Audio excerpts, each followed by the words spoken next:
Welcome to Trending in Education. This is Mike Palmer. It's been a hectic week here in New York. Lots of conferences converging on the city. I was able to attend Fast Company's Innovation Fest in Lower Manhattan at the Convene location down by Freedom Tower, World Trade Center.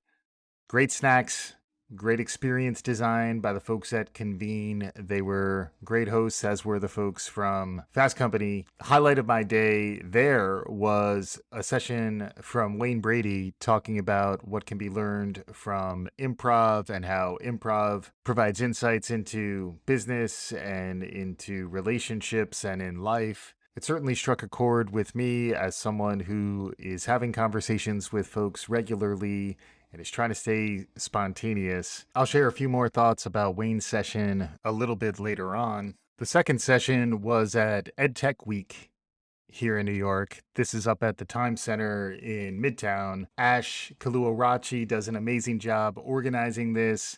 This was day one today, and the session that really stood out to me was Angela Duckworth interviewing Esther Wojcicki, who is the mother of Susan Wojcicki and Anna Wojcicki, the CEOs of YouTube and 23andMe, respectively. Esther was a public school teacher.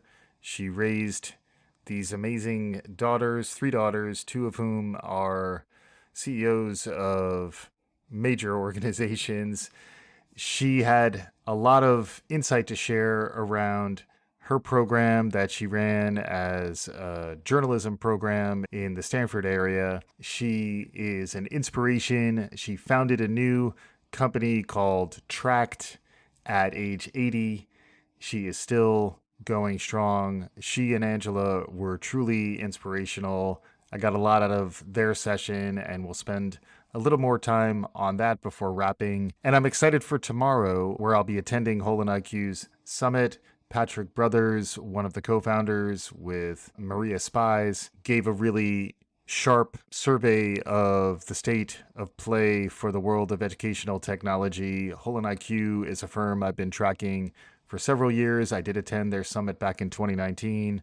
I'll be attending it tomorrow. Hopefully can share some more from that, and also some more highlights from the masterclass I'm running on using your podcast to grow your network, and particularly for EdTech founders to think about how they might be able to reach investors, they might be able to reach their board or other critical stakeholders, not to mention their friends, their family, their network, by using a podcast, by launching a podcast. We got plenty to cover because we have the Wayne Brady session from Fast Company Innovation Fest, and then the Duckworth and Wojcicki double team amazing session from EdTech Week.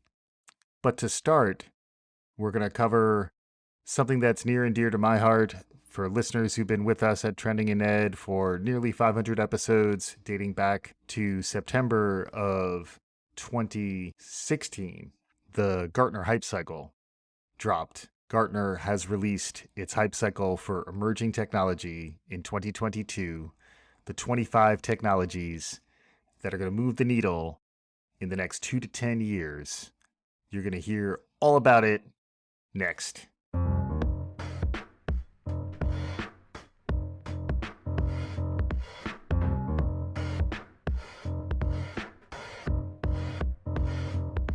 So Gartner Hype Cycle for 2022 emerging technologies dropped like it was hot once again this year. Let's refresh folks on what the phases of the hype cycle are, which is part of what drew me to them initially when we first began covering this. So the idea is that any new technology begins with an innovation trigger. It starts by being invented. Things start. There's an inception point, if you will. And from there, it proceeds through a hype cycle at varying speeds and with varying effects. Some technologies mature towards productivity, whereas others really wallow in disillusionment and failure. And it's a reality that we're all aware of. And they also talk at length about the peak of inflated expectations, which is something that we all need to be careful about, particularly when things can go into bubbles and be overhyped only to be deflated. The 5 stages of the Gartner Hype Cycle are as follows: the innovation trigger, the peak of inflated expectations, otherwise known as an investment bubble, the trough of disillusionment, which bottoms out with a turning point that leads to the slope of enlightenment and culminates in the plateau of productivity. Now, what's interesting about this hype cycle, aside from its visualization, we'll include links to all of this on the show page for this episode. But what's really interesting about this is that you never get as hype as you are at the peak of inflated expectations. Despite reaching productivity downstream, no one cares as much. And a lot of the target audience for Gartner's Hype Cycle is folks who are heading up technology initiatives, CTOs, CIOs, folks who are involved in startups and the venture space. And frequently they're more interested in what will get funding, what will get growth. It is an interesting contrast to EdTech Week, where we're trying to understand where are we in the different phases of investment and growth for educational technology. But in terms of emerging technology, the hype cycle walks through 25 different technologies that all fit on their hype cycle. It's done through pretty extensive research headed up by a core team, and then they have experts within each of the given domains. There are 25 of them. I'm going to run through them quickly because I did take some notes while attending their workshop. What was interesting was that they grouped the technologies into 3 higher level groupings. The first of which is evolving and expanding immersive experiences. The second is accelerated AI adoption. And the third is optimized technologist delivery. Breaking those down at a high level, it does kind of make sense in that the evolving and expanding immersive experiences, this is where you think about the metaverse. The metaverse, in fact, is included as one of the technologies within the evolving and expanding immersive experiences. From there, accelerated AI adoption is something we've been talking about a lot on the show. We've been trying to cover more how AI education and the skills gap around developing artificial intelligence across all the different types of roles that we're going to need for AI to be implemented successfully and to actually benefit human flourishing.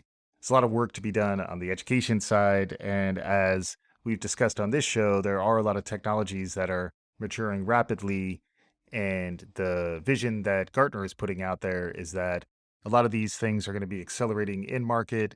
Some of the new and emerging technologies will be getting hyped, but we are in a world where AI is very much top of mind in the world of technology and is also top of mind in the world of investment and where the capital is going, which is where the innovation will happen.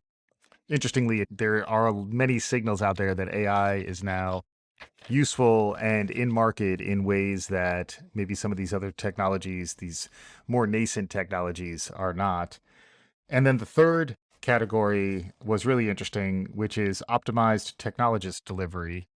And that is really human-centered design built around the persona of the engineer or the cloud ops developer or the data scientist, the new role types that are in fact technical humans, but those humans will need software and interfaces and frameworks that are necessary for them to be more effective in their jobs, as we're all trying to stay ahead of this accelerating rate of change in these wacky times. So I got a lot out of that, running through the technologies that I got a sense of in the evolving and expanding immersive experiences.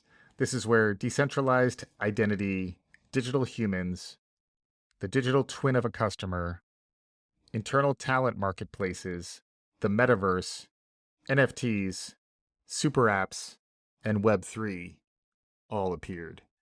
So those are all tied to evolving and expanding immersive experiences. Digital twins are something we've talked about a lot. Interestingly, they talk specifically of a customer internal talent marketplaces where skills can become more transparent within organizations is something we've also been talking more about. How do those become more quantifiable and tied directly to the skills that individuals need to develop to become ready for new roles? Interestingly, I did see a company called Julius that seemed to be doing this for green jobs. This was as part of the EdTech accelerator. Check out what Julius has going on. I was impressed by their pitch. But that covers the evolving and expanding immersive experiences. The 600-pound virtual gorilla in the room looks a lot like Mark Zuckerberg, I think. And that is Meta, the fact that Facebook is now very concertedly focusing on growing their immersive experiences, their VR team. Web3 also appearing as its own hype cycle item. These were all in varying degrees headed towards that peak. You do wonder what the trough will look like for some of these technologies. Unfortunately, Gartner didn't really get into that. Of these 25 technologies, none of them were past the peak of inflated expectations. Everything was pre descent into the trough of disillusionment, which is an interesting signal from Gartner. I would have liked to have heard more from them on why that, in fact, is. Then moving on to AI adoption. This is where causal AI, foundation models, generative AI, AI augmented design, and autonomic systems. This was where they talk about guardrails being built in with AI and ways in which an autonomic system might be able to operate without human intervention around decision making, which is something that both Gartner and also many of the folks who've been on the show have been cautioning, where AI operating completely independent of human intervention, human approval, human decision making is the Skynet scenario, and one that we want to be cautious about implementing. Interestingly, though, the audience who typically reads the Gartner Hype Cycle and engages in these types of conversations, they're the folks who are actually making these decisions. Do we fully automate this thing, or do we design with humans in mind? I will say I was somewhat heartened by both Fast Company and EdTech presenting content that was very much human centered. And it does look like a lot of the investment and the awareness of forward thinking trends are very much built on foundations of social emotional learning and compassion. And we'll get into a little bit more of that when I talk about Wayne Brady and Angela Duckworth and Esther Wojcicki's sessions. But that's really where we are in terms of the AI automation component. And then the last area is optimized technologist delivery. And I heard the term product service solution communities put out there by Gartner, which I thought was also interesting in that thinking about the community of interest, the community of practice who is focused on more advanced technical implementations, we haven't really built out a software layer, an infrastructure for those people to be more effective and for that to be thoughtfully designed with AI technologies and immersive technologies as part of what the human will be interacting with. It's really interesting when you do get to that level of design thinking, that level of architectural understanding, systems thinking. I'll continue to try to get folks who have that mindset and that perspective to bear on this show. I was particularly impressed by Samir Maskey from Fuse Machines, who was on a little while back. I'm hoping to get more folks who are leading AI education companies and or folks who are adopting that ecosystem level of thinking, who are trying to incorporate some of these new technologies, but also doing so with a measure of caution and awareness of risk, particularly around bias and the problem of the data that you train the AI with. It's only going to be as good as the data set upon which it is trained. And frequently those data sets are corrupted, just like any of the times we've tried to train bots based on social media activity tends to go dark pretty fast. Anyway, the optimized technology delivery components are augmented FinOps, cloud data ecosystems, computational storage, cloud sustainability, cybersecurity mesh architecture, data observability, dynamic risk governance, industry cloud platforms, minimum viable architecture, observability driven development, open telemetry, and platform engineering. Now, I got to admit, this is where it got the most out there technically. And while I do have a good working understanding of technology and architecture and can engage in those conversations, some of this was going a little bit over my head. But at the level of understanding how to design with the human factors of more technical humans who are engaged in more advanced work, and the idea that new technology systems that will include immersive technology, AI powered environments that are increasingly maturing, how do you design with that ecosystem in mind when you're designing for the most advanced humans who are doing their technical work? I got to say, I had to pause because I had a little bit of a mind blown moment where I started to think about how all the different pieces of the hype cycle might fit together. And then I calmed down, realizing that there will be a trough. And just like any mind blowing revelation that you have, there'll be a splash of cold water known as reality that will hit it. And just like Father Time is undefeated, I believe the trough of disillusionment is doing pretty well as well. It does speak to grit and some of the things that were covered in the other sessions that we're showcasing as part of today's episode. Let's pick up with that next.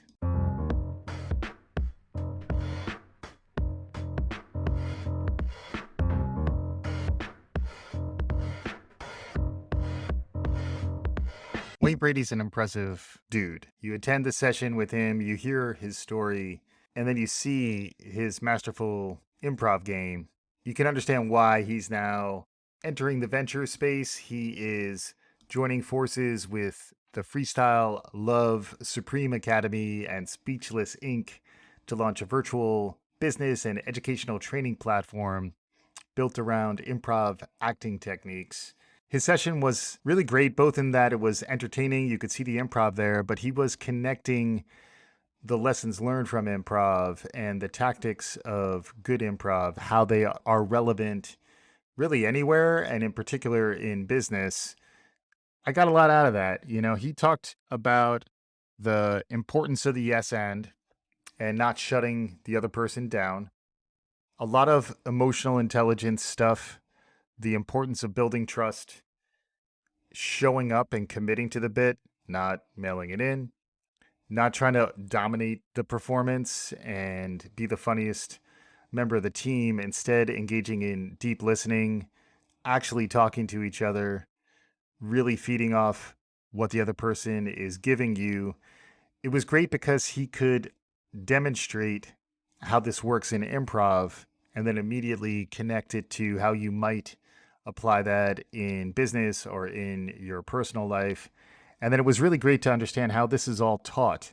And I've talked frequently about how Nelson Mandela talked about how he never lost, he either won or learned. Improv is a failure-based art form. You have to be comfortable with the fact that you can and will fail. And if you're going to fail, fail big, but commit to it and get out there and do it. Put those reps in, get better at your craft. I liken that very much to leaning into an educational role, for me, leaning into the podcast platform that has a lot of improvisational elements to it. I found a lot of what he was talking about to be personally relevant, and then I'm excited to see where he takes this. Who knows? I will reach out to Wayne's people. We'll see whether I can land him or not. But it's the type of conversation. What could be learned from improv? Are there ways in which you could bring that to an education podcast? Worth thinking about, worth pondering. It was really great to be in a relatively small room, experiencing that, understanding that it's not just comedy, that it actually can connect to bigger ideas, which all really relate to getting along better with others, understanding where they're coming from so that you can co-create something that's better than what you might have done on your own, and it's just different and harder and somehow more important when it's done in partnership with other people in the moment. It's also when you can get the audience involved. It even gets to another level, which is another theme that we've talked a lot about, particularly with the creatives who've been on the show.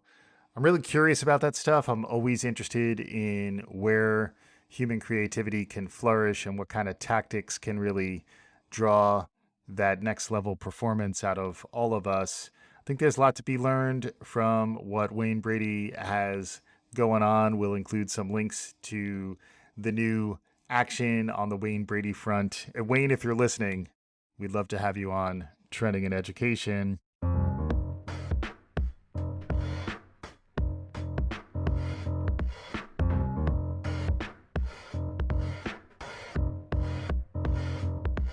Esther Wojcicki, who raised two daughters who are heading up YouTube and 23andMe. And that's not even the entirety of her story by any stretch. She was a lifetime educator. She raised her girls. She also, just recently at age 80, founded Tract with another educator, which enables peer-to-peer education where kids can learn from someone who's slightly older than them, but is still a kid. And I'm already seeing that in my 3-year-old, where when he hears it from his parents, it's one thing. When he hears it from his teacher, it's another thing. But when he hears it from a peer, he's listening. And if that peer happens to be a little older and has a little more cachet by virtue of being a little older, the lessons resonate even more deeply. So that's available at tract.app. We'll include a link to that. And Angela Duckworth, in addition to writing Grit and being an amazing speaker and podcaster and personality, she's also a serious academic working out of Wharton over the years. And she's now launched the Character Lab, where she's doing research into really amazing individuals to try to understand what aspects of their character, elements like grit, that really differentiate those who are able to succeed and excel, and also try to understand what their foundations were. How was that cultivated? What did they learn from? What kind of parenting styles got them to where they are? And that very much led into her conversation with Esther, who looks amazing and just was glowing as she talked about both her parenting of her daughters and then also her launching her new initiatives, as well as the acronym TRICK, which is the other thing that I wanted to make sure folks heard. In addition to GRIT, they talked about TRICK, and TRICK is an acronym for what Esther really cultivated in her journalism classes. It's foundational to how she's building out Tract, and it very much resonated with a lot of the research that Angela was citing, which all really flowed together wonderfully in the conversation, tying it back to parenting and connecting educational context to parenting context, which is a trend that we've been tracking here on the show. We've all become more aware of some of those connections as worlds have collided in recent years. The acronym TRICK, the T stands for trust, the R stands for respect, the I is for independence. You want to allow agency and autonomy from your class. The C stands for collaboration, and the K stands for kindness.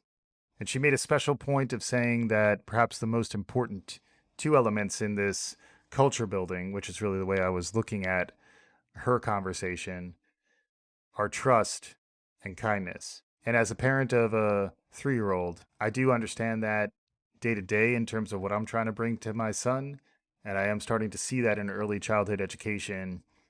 And then to hear this through the lens of parenting and through the lens of raising really amazing women who are able to lead these organizations and do so with conscience and do so while still raising their families and following, in many ways, the role model that is their mom to heights of success. It was very inspirational. Esther suggested we close with some hope. And at the same time, Angela was talking about the importance of desirable difficulty, where you don't want to make things too easy. You want to inspire that desire to continue to try and to build that resilience, build that grit, build that motor and that growth mindset that we all need to continue to strive and grow to new heights. I found it inspirational. I found this whole week to be inspirational. It will culminate tomorrow when I deliver my masterclass on what you can do with a podcast to grow your network. And if you are trying to cultivate your B2B business opportunities or get your thought leadership brand together, that is something I do as a consultant.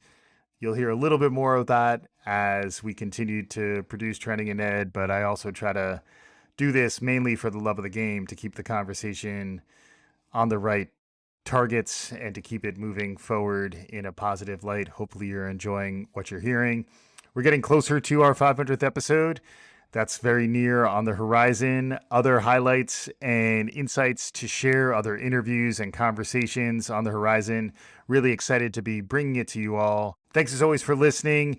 If you haven't told your friends about the show, please do so. If you haven't subscribed or written a review, please do so. Hopefully you are enjoying the ride. I know I certainly am. Thanks for listening. This is Trending in Education.